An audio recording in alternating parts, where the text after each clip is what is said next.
que bauticé allá en la piscina esa que después usted usó allá en el Mango. Sí, una piscinita de niños de jugar. Una piscinita de niños, pero chiquitica. Pero ellos eran una pareja chiquitica también. Y yo le había dicho, mire, ustedes van a dejarse que yo los moje, los meta completo. Como eran pequeños, yo sabía que podía cargarlo. Aunque el hermano era mayor, pero chiquito, pero era trabajador, era fibroso. Y entonces don Noel, ese día que llegó con usted, él me dijo, ¿te va a bautizar ahí? Sí. ¿Cómo va a bautizar usted ahí? Usted va a ver. Y yo le dije, déjense poner horizontal, porque yo lo voy a sumergir completo. Bueno, cuando él fue salvo, ya él está en el cielo, gracias al Señor, y la gente vio el cambio, nos reclamaban, don Alirio, nos decía, ¿por qué no habían llegado más antes? El Espíritu Santo estaba trabajando. Él estaba preparando, hermano, salvó primero su hija, Juliana, allá en Carúpano. Pero hermano, yo me aflijo pensando en eso, porque en este momento hay personas, familias, pueblos que están blancos para la siega. Falta es que vaya alguien para... Oye, hermano, quisiéramos tener 20 cuerpos para estar en 20 sitios predicando, además de aquí, pues. Sí, claro. Porque tengo un privilegio estar aquí, sí, que Dios dio al Señor. Disculpe, hay una pregunta que está haciendo un hermano acá. ¿Pero él no habla? Sí, bueno. Bueno, dígalo, hermano, no tenga miedo. No se asuste que yo estoy temblando. Simplemente una vez escuché que ellos le llamaron cristiano por su parecido con Cristo. ¿Qué puede decirnos de esto?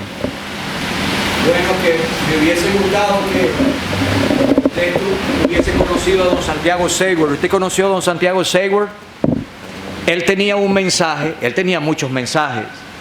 Y varias veces que yo prediqué con él, yo le veía una hojita amarilla. Y notas antiguas, pero notas nuevas, con tinta nueva. Y cada vez que se paraba, aunque repetía la porción, eso era fresco. Pero si usted lo hubiese escuchado hablando de cristiano, C-R-I-S-T-I-A-N-O,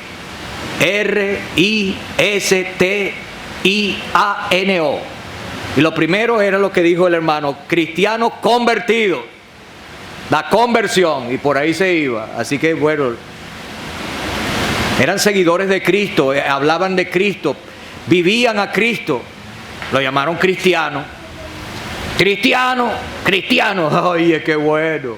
Hoy en día uno dice que es cristiano y cree que es católico romano. Entonces tenemos que tener cuidado cuando decimos, yo no nací en un hogar cristiano. Un católico que esté oyendo va a creer que es un hogar católico, apostólico, romano y mariano. Pero no, debemos decir un hogar de creyentes en el Señor Jesucristo, pues. Yo lo digo, yo nací en un hogar cristiano. Usted nació en un hogar cristiano, pero entre comillas. Entre comillas, porque adoraban ídolos. No teníamos a Cristo. No había Cristo, pero es precioso eso, hermano.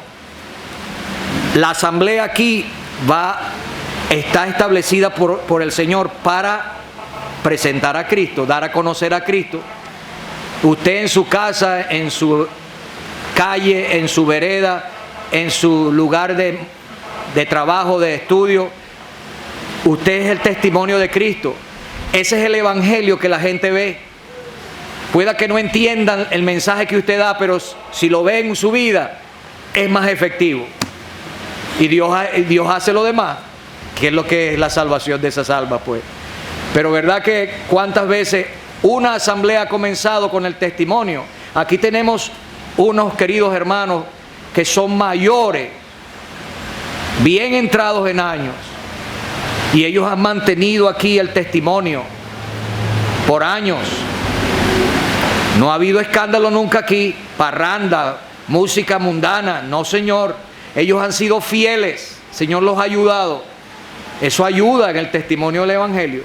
Tanto que la gente aquí en alrededor pensaba que esto es de ellos, porque han vivido aquí más de 30 años.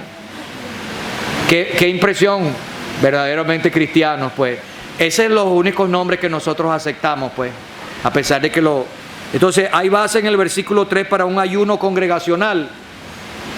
Ya iba a decir una de las mías, ¿y qué le dijo usted que esto es congregacional? eran los hermanos responsables que ayunaron y no fue decretado. Esta es la última mención a ayuno en el Nuevo Testamento. ¿Sí? Creo que sí. ¿Ah? Sí.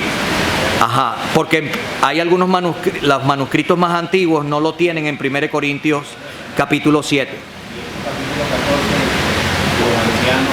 Ajá, no es la última vez, la penúltima vez. Porque en 1 Corintios 7, cuando dice, a no ser por mutuo consentimiento, que no tienen relaciones íntimas, una pareja cristiana casada, para dedicarse a la oración, algunos manuscritos no tan antiguos dicen, y al ayuno. El ayuno, hermanos, es la manera de mostrarle a Dios que lo que estamos pidiendo en oración es más importante que la misma comida. Pero el ayuno generalmente se quita las ganas de comer por el momento que se está viviendo de aflicción, de guerra, de dificultad o de algo tan solemne como es soltar a uno para la obra a tiempo completo en el Evangelio. Eso tiene que producir un ejercicio profundo. Por eso que debemos decir que aunque en un año, de enero del año pasado a enero de este año, 11 parejas fueron encomendadas por asambleas en Venezuela, eso no es cualquier cosa. Él usó la expresión que usaban nuestros viejos. Eso no es soplar y hacer botella, hermano. Eso no es así facilito que, bueno, vamos a encomendar a fulano y a fulano. No. Eso produce ese ejercicio. Y el Señor dijo, cuando tú ayunes, proclama, decreta ayuno. No, hazlo en secreto. Hazlo en secreto. Y que nadie sepa.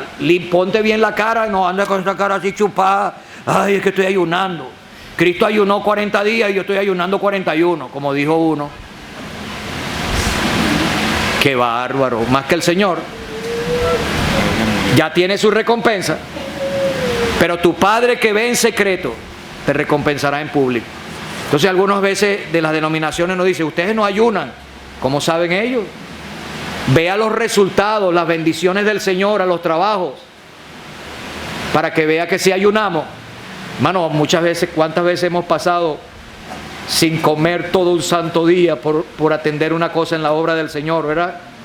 ¿Verdad, hermano? Sí, cómo no. Se nos va, sí ayunamos, pero no lo estamos diciendo.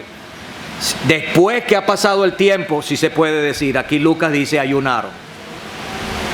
Para reconocer ancianos en público. Hermano, eso no puede ser cualquier cosa, eso tiene que producir oración, ejercicio profundo. Tanto que la preocupación que se quita las ganas de comer.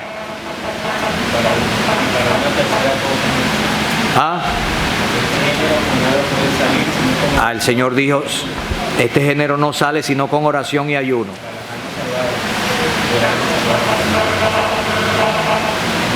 Pero allí el contexto es el control de sí, pues, tened sal entre vosotros. Pero está claro, espero que sí. Por favor. Es bueno que... Bueno, sí, vamos a dejarlo así. Yo creo que es mejor. Este no tiene el Espíritu Santo, no se queda tranquilito.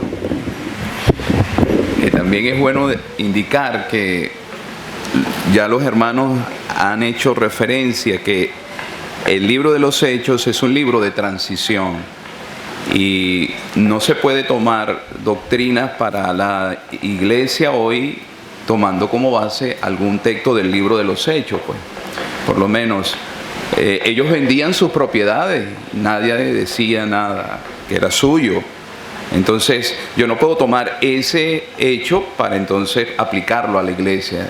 Tenemos la revelación en el Nuevo Testamento, además de lo que ya nuestro hermano don Samuel mencionó. Debemos tener el cuidado de que el libro de los Hechos es una etapa transicional y que en esa transición Dios dio permiso en su soberanía de cosas que eran solamente transicionales.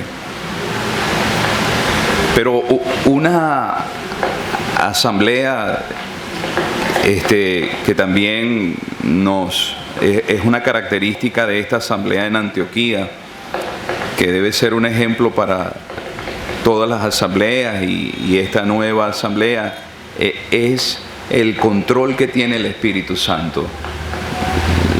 El Espíritu Santo ejerce la soberanía, Él es soberano y ejerce su soberanía. Él es el que inicia ese movimiento. No fueron los hombres, hay una necesidad en la obra, hay necesidad de que otros lugares se predique. Vamos a enviar, no, el Espíritu lo inicia y señala a las personas y señala el lugar, como han dicho nuestros hermanos. En eso se ve su soberanía. Pero, ¿cuál es el ambiente? El ambiente donde el Espíritu Santo tiene la presidencia. Y, hermano, para que una asamblea sea espiritual, donde el Espíritu Santo pueda ejercer influencia, esos creyentes tienen que ser llenos del Espíritu. Cuando hay creyentes llenos del Espíritu, en esa asamblea el Espíritu Santo va a tener una libertad. Cosas muy sencillas, hermanos, elementales. Yo sé que esto es ABC, pero esta nueva asamblea no va a tener uno que va a dirigir todas las cosas. Yo me acuerdo hablando con uno de una denominación, él estaba en un seminario bíblico y él me dijo: oye, Rubén, porque me conocía, le arreglaba sus máquinas. Él me dijo: este fin de semana tuvimos una buena cena del Señor.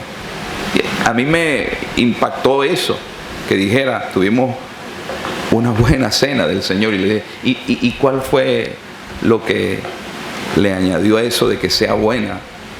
Bueno, es que el hermano don fulano nos visitó y él dirigió todo. Y yo le dije: bueno, qué triste, si tú me hubieses dicho que sintieron que el Espíritu Santo dirigió todo, esa fue una buena cena del Señor. Hermano, yo no sé quién, si fue un siervo del Señor que llegó a una cena del Señor, él estaba buscando una asamblea y llegó a una cena del Señor. Estoy tratando de recordar lo que hace años oí, y cuando él llegó vio que un hermano se levantó en adoración, otro también lo hizo, luego otro hermano pidió un himno, luego un hermano leyó una porción, luego un hermano dio gracias por el pan, otro dio gracias por la copa, y el culto de la cena terminó y él estaba impactado viendo eso. Y entonces él se acercó a uno de los hermanos y dijo: ¿quién es el pastor de esta congregación? Y el hermano le dijo: no, aquí no hay pastores hay pastores en singular, el único pastor es Cristo. Hay pastores en plural, ancianos. Y eso también le agarró el corazón, anciano. Y entonces le dijo: yo quiero hablar con uno de ellos.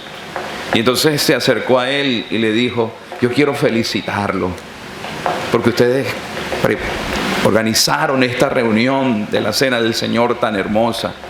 Y el hermano le dijo: no, nadie lo organizó, solo el Espíritu Santo. Entonces, hermano, que en las reuniones de la asamblea sea el Espíritu Santo quien tiene el control, quien va a pedir un himno. Hermano, vamos a verlo en frío. Si hay la necesidad de pedir el himno y 5 estamos abriendo el himnario, ¿qué está pasando allí? Probablemente 4 de ellos, ese impulso no es del Señor. Yo digo que esto es muy elemental, pero hasta pedir un himno, eso va a ayudar en el culto. Leer una porción, eso va a ayudar en el culto. La oración que se hace es preocupante, a veces es muy inquietante cuando uno llega a un culto, y por lo menos al culto de la cena del Señor, y hay un silencio, nadie se levanta. ¿Qué está pasando? Debemos revisar. Yo creo que las asambleas, hubo un momento en la historia de las asambleas donde ellos descansaban en la dependencia del Espíritu Santo para cada actividad que se hacía en la asamblea. No estoy anulando porque los hermanos algunos lo extreman y entonces están diciendo, bueno, para el ministerio debemos dejarlo que sea el Espíritu, y para la predicación debemos dejarlo que sea el Espíritu de Dios. Dios, el espíritu de los profetas está sujeto a los profetas, es que dice así. Entonces hay hombres espirituales que ellos van a determinar quiénes van a hacerlo. Pero lo que quiero indicar, hermanos, es que Antioquía destaca, revela una asamblea que es espiritual, llena del Espíritu Santo. El Espíritu habló, seleccionó soberanamente unos hombres y ellos aceptaron lo que el Espíritu había dicho. Y la asamblea en Jerusalén es la que mandaba aquí en la asamblea en Antioquía de Siria. ¿Ah? ¿Cómo? No. Pero allá estaban los apóstoles.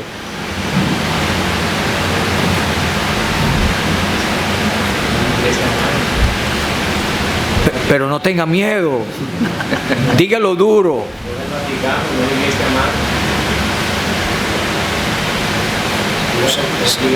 O sea, no hay una sede permanente. La sede nuestra está en el cielo. Una profesora, una doctora en antropología, políglota, 5 idiomas, científica, me dijo, ¿quiénes son ustedes? ¿Cómo se llaman ustedes? Cristianos, congregados en el nombre del Señor. Pero, ¿dónde está la oficina central? Y yo levanté la mano así, ella era más bajita que yo, y ella estaba viendo el dedo mío y le dije, allá arriba en el tercer cielo está la oficina central de nosotros. La cabeza glorificada de la iglesia está ahí. Entonces fíjese que es Jerusalén, pero Jerusalén no es el sitio. Se convierte en Antioquía, pero Antioquía de Siria no fue permanente. O sea, en Puerto Cabello era la jefe, la sede jefa, porque allá es que vivía don Guillermo. Imagínate, como dicen allá en Maracaibo. No, es el cielo, el Espíritu Santo. Entonces, cuando una asamblea es establecida, es directamente responsable al Señor en gloria. Los ancianos, un anciano en Jerusalén no podía ser anciano aquí en Antioquía. Ellos mandaron a Bernabé y Bernabé se quedó allá y entonces él sí podía ser líder en la asamblea. Entonces no es bíblico, hermanos, que traigamos a uno allá que vive por allá en Albarico para que sea anciano aquí. Eso no es bíblico, a menos que él, guiado por el Señor, se mude para acá y viva aquí. Bueno, así sí. Y si el Espíritu Santo lo levanta, todos lo reconocemos como tal. ¿Estamos? Entonces, esas son lecciones, pero entonces no hay interrelación entre ellas. No, aquí hay, en el capítulo 11, mandaron una ofrenda material según cada quien. No eran los diezmos.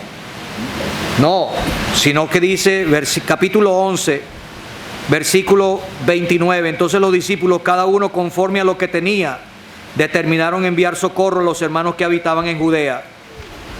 Y entonces lo hizo nada más un solo hombre, no. Lo enviaron a los ancianos por mano de Bernabé y de Saulo. Hermano, estos son principios que todavía rigen. No hay que pasar por encima de los ancianos. El Señor es el jefe, el Espíritu Santo es el presidente, guía todo, Él es el que manda en la asamblea. Pero hay unos hombres que están en medio del pueblo del Señor, no sobre el pueblo del Señor, pero ellos ejecutan la autoridad que el Señor ha delegado en la asamblea. Hay que tomarlo en cuenta. Y entonces, una ofrenda tiene que ser 2 o más, no uno solo. Y entonces cuando ellos terminan, capítulo 12, versículo 25, y Bernabé y Saulo, cumplido su servicio, volvieron de Jerusalén, llevando también consigo a Juan, el que tenía por sobrenombre Marcos. Juan es su nombre judío y Marcos es el nombre romano, latín, Marcus, pequeño martillo, ¿no? ¿Qué significa Marco? Sí, pequeño martillo. Se lo trajeron, ellos eran familia, Bernabé y Marco eran familia. Como dice, entonces, ahora, pero en el capítulo 15, pero aquí en el capítulo 15 dice que ellos lo enviaron a Jerusalén. Versículo 2, se dispuso que subiesen Pablo y Bernabé a Jerusalén y algunos otros de ellos, a los apóstoles y a los ancianos para tratar esta cuestión. Entonces, hay base bíblica para que otra asamblea se meta en los problemas de una asamblea. ¿Cómo es, hermano? ¿Cómo es que usted ha aprendido? ¿Qué dice, don José? No, estaba pensando que uno de los temas que se enfatiza en este libro es la unidad. La unidad desde que empezamos en el capítulo 1. La unidad. Y de hecho hay una palabra que se repite varias veces: todos estaban juntos, unánimes. Y en el versículo 22 vimos ya la unidad en el progreso, en el compañerismo de la asamblea en Jerusalén para ayudar en la formación y en el progreso de la nueva asamblea en Antioquía. Pero aquí en el capítulo 13 está la unidad en la consagración de los dones de hombres, de estos 5 hombres que se habían dedicado a administrar, a trabajar, lo que nos deja entrever también que cuando hombres son llamados a una obra es porque ya ellos la vienen ejerciendo desde hace tiempo. No fue aquí que empezaron. Ellos venían ya trabajando. Y eso nos ayuda a animar a la juventud. ¿Cuándo es el tiempo de dedicarse? Cuando el techo se ponga blanco, cuando vengan las arrugas. Saulo de Tarso empezó desde muy temprano. Allí todavía estaba en el suelo, en el día de la conversión, a pleno mediodía, cuando él dijo: ¿qué quieres que yo haga? Esas palabras no se las llevó el aire, no se quedaron deambulando por allí. Se dedicó desde temprano. Y aquí está el Espíritu Santo demostrando que es Dios. Está demostrando que es una persona. Este es uno de los tantos versículos en las Escrituras que demuestran que el Espíritu Santo es una persona. El Espíritu Santo dijo: apartarme a Bernabé y a Saulo. ¿Por qué? Porque ellos ya venían trabajando. La ayuda, la unidad de la iglesia aquí en las actividades. Estos estaban administrando, estaban trabajando, no buscando un puesto, no buscando un nombramiento, porque debe ser, hermanos, la actitud de un hermano que trabaja en su propia asamblea. Trabajando sencilla y llanamente, trabajar para el Señor lo que Él pueda. Sin buscar un puesto, porque no es un puesto. Sin buscar que le asignen una tarea, porque tampoco es una tarea. Es una obra. Una obra para el Señor. Y el creyente se dedica desde temprano, en su propia asamblea. Un detalle interesante y que quisiera más bien que los hermanos lo explicaran. Aquí está la primera iglesia gentil, la primera iglesia misionera. Yo no sé cuánto tiempo ya tenía aquí, ya deformada la asamblea. Esperamos escuchar eso. No esperó pasar largo tiempo, largos años, como suele suceder en algunas ocasiones, en algunas localidades, que una asamblea pasan años y años y años. Y después de tantos años es que Por fin empiezan a pensar en la necesidad de encomendar a alguien. Esta asamblea inmediatamente, rápidamente, yo no sé, me imagino que debe haber un tiempo de madurez también, pero fue rápido, ¿no? Quisimos escuchar eso. No, el tiempo se va a alargar. Sí, se va a prolongar porque hay un pequeño retraso allá y los hermanos van a avisar en la puerta. Así que, adelante. Bueno, aquí hay una... Allá en San Carlos era cuando venía el camión, ya sabíamos, teníamos que parar el estudio porque ya venía el camión con las viandas. Yo estaba viendo por ahí, pero ese camión está parado ahí desde que comenzó el culto. No había llegado.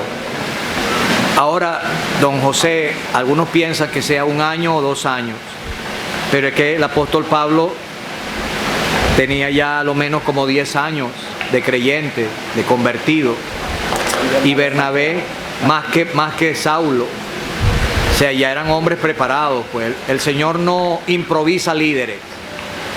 Él los salva, los forma, los llama, pero ya vienen preparados. Entonces, qué bueno cuando hay ese sentir, esa sensibilidad al Espíritu Santo.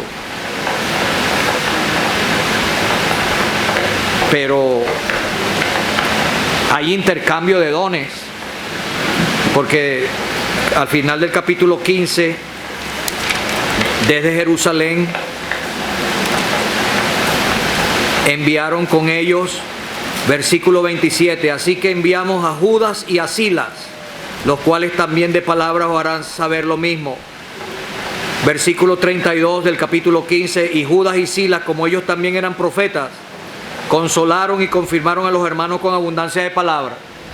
Entonces hay un intercambio de dones. La asamblea en Antioquía, nuevecita formada, mandó dones materiales para los hermanos necesitados. En Jerusalén hay que tener esa sensibilidad, pues nosotros en Venezuela damos gracias a Dios por los hermanos en el extranjero que han tenido solo ha puesto el Espíritu Santo, hermano. Y también hay unos hermanos y hermanas venezolanos que le han informado cómo es la cosa bien, y entonces ellos tienen ejercicio e inteligencia.